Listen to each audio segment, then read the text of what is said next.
여러분 안녕하십니까? 오늘 또 참으로 좋은 날입니다. 하나님의 평강이 여러분의 마음속에 충만하시기 바랍니다. 저는 오늘 시험을 이기는 믿음이라는 제목으로 여러분과 함께 오늘 나누고자 합니다. 성경 말씀은 시편 119편 71절입니다. 고난당한 것이 내게 유익이라. 이로 인하여 내가 주의 율례를 배우게 되었나이다. 우리의 신앙생활은 하나의 연속적인 시험의 과정이라고 말할 수 있습니다. 큰 시험이든 작은 시험이든 시험 없이 인생을 살아갈 수는 없습니다. 만일 우리가 아무런 시험도 겪지 않고 살아가기를 원한다면 그것은 도리어 축복을 잃어버린 삶이 되고 맙니다.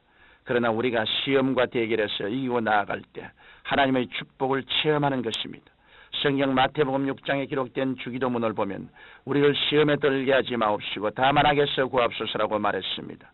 예수님께서는 기도의 본보기로 가르쳐 주신 이 기도문에서 시험을 당하게 마옵시고라고 말씀하지 않으시고 시험에 들게 하지 마옵시고라고 기도하도록 가르쳐 주셨습니다. 시험은 누구나 당하는 것이지만 시험에 들어서는 안 됩니다. 시험에 들면 파멸밖에 없습니다. 그러나 시험이 와도 그것을 이기고 극복하면 시험은 곧장 하나님의 위대한 선물로 변화되고 마는 것입니다. 성경 빌립보서 4장 11절로 13절에는 내가 궁핍함으로 말하는 것이 아니라 어떠한 형편에든지 내가 자족하기를 배웠노니 내가 비춘에 처할 줄도 알고 풍부에 처할 줄도 알아. 모든 일에 배부르며 배고픔과 풍부와 궁핍에도 일체의 비결을 배웠노라. 내게 능력 주시는 자 안에서 내가 모든 것을 할 수 있느니라고 말씀하고 있는 것입니다. 그런데 우리가 겪고 있는 고난에는 두 가지 종류가 있습니다.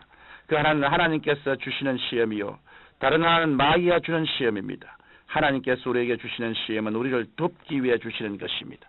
하나님께서는 시험을 통해서 우리의 믿음을 성장시켜 주시고 또 시험을 통해서 하늘나라의 축복을 내려주십니다. 하나님께서 주시는 시험은 헬라어로 도키마조라고 하고 마귀가 주는 시험은 페이라조라고 기록되어 있습니다.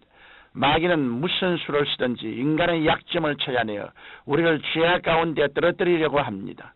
하나님께서는 우리에게 긍정적인 연단을 주시지만 마귀는 파괴적인 시험밖에 주지 않습니다. 그러면 우리는 시험이 다가올 때 어떤 태도를 취해야 할까요?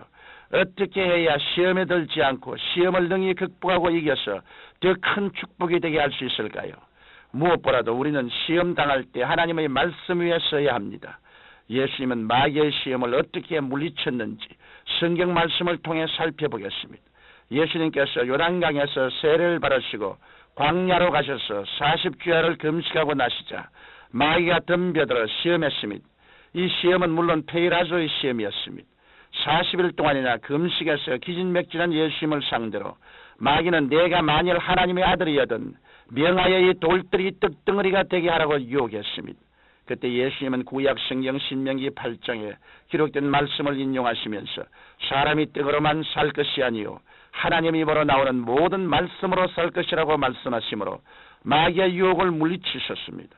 그러자 마귀는 예수님을 성전 꼭대기에 데리고 가서 내가 만일 하나님의 아들이거든 뛰어내리라고 유혹했습니다. 이때 마귀는 시편 91편 12절 말씀을 인용하여 천사들이 손으로 너를 받들어 발이 돌에 부딪히지 않게 할 것이라고 했습니다. 여기에서 우리는 마귀도 하나님 말씀을 인용하면서 인간을 유혹하고 있음을 알 수 있습니다. 말씀으로 유혹해오는 마귀에 대해 예수님 역시 주 너의 하나님을 시험치 말라. 신명기 6장 16절 말씀으로 맞서 마귀의 유혹을 단호히 물리쳤습니다. 마귀는 또다시 예수님을 높은 산 위에 데리고 가서 천하 만국과의 그 영광을 보여주고 만일 내게 엎드려 경배하면 이 모든 것을 내게 주리라고 말했습니다. 예수님께서는 다시금 신명기 6장 13절 말씀을 인용하셔서 사탄아 물러가라 기록되었으되 주 너의 하나님께 경배하고 다만 그를 섬기라고 외치셨습니다. 마귀는 예수님을 세 차례나 유혹하고 시험했지만 그때마다 예수님께서 성경 말씀을 굳게 부여잡고 말씀했기 때문에 시험을 능히 이길 수 있었던 것입니다. 믿음의 조상 아브라함은 하나님께서 주신 시험을 어떻게 이겼는지 살펴보겠습니다. 창세기 22장에 보면 하나님께서 하루는 아브라함을 부르시고 그가 나이 100세에 얻은 아들을 제물로 바치라고 하셨습니다. 보통 사람 같으면 이런 시험을 당할 때 하나님 눈에 넣어도 아프지 않을 내 아들을 어떻게 제물로 바칠 수 있습니까 하고 하나님께 반문하면서 원망했을 것입니다. 그러나 아브라함은 그렇지 않았습니다. 히브리서 11장 17절로 19절을 보면 아브라함은 시험을 받을 때 믿음으로 이삭을 드렸으니 저는 약속을 받은 자로 돼 그 독생자를 드렸느니라. 저에게 이미 말씀하시기를 내 자신이라 칭할 자는 이삭으로 말미암이라 하였으니 제가 하나님이 능히 죽은 자 가운데서 다시 살리실 줄로 생각한지라고 말씀하고 있습니다.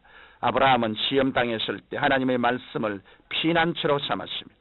하나님께서는 창세기 17장 19절에서 그 이름을 이삭이라 하라. 내가 그와 내 언약을 세우리니 그의 후손에게 영원한 언약이 되리라는 약속의 말씀을 이미 아브라함에게 주셨는데 아브라함은 하나님께서 주신 이 약속을 굳게 믿었던 것입니다. 아브라함은 이런 하나님의 말씀을 굳게 부여잡고 말씀에 순종해서 아들 이삭을 데리고 하나님이 지시하신 산을 향해 떠났습니다. 모리아산에 이른 아브라함은 종들을 산 밑에 두고 너희는 나귀와 함께 여기서 기다리라. 내가 아이와 함께 저기 가서 경비하고 너희에게로 돌아오리라고 말씀했습니다. 아브라함이 하나님의 말씀을 믿지 않았다면 어떻게 그런 말을 할 수가 있겠습니까? 아브라함은 하나님의 말씀에 굳게 섰기 때문에 하나님이 주신 시험을 이겨낼 수 있었던 것입니다. 오늘날 여러분의 생애를 통해 시험을 당할 때마다 찾아야 할 것은 오직 피난처 되시는 하나님의 말씀뿐임을 알아야 합니다. 우리가 겪는 시험은 여러 가지 모양으로 다가옵니다. 혹은 부모나 자녀를 통해서 오기도 하며 남편이나 아내를 통해서 옵니다.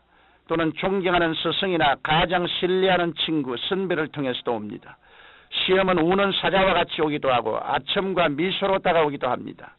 만일 우리가 이런 시험에 직면했을 때 하나님 말씀을 피난처로 삼지 않고 인간의 이성이나 지식과 경험으로 대처하려면 마귀가 원하는 대로 시험에 들고 맙니다.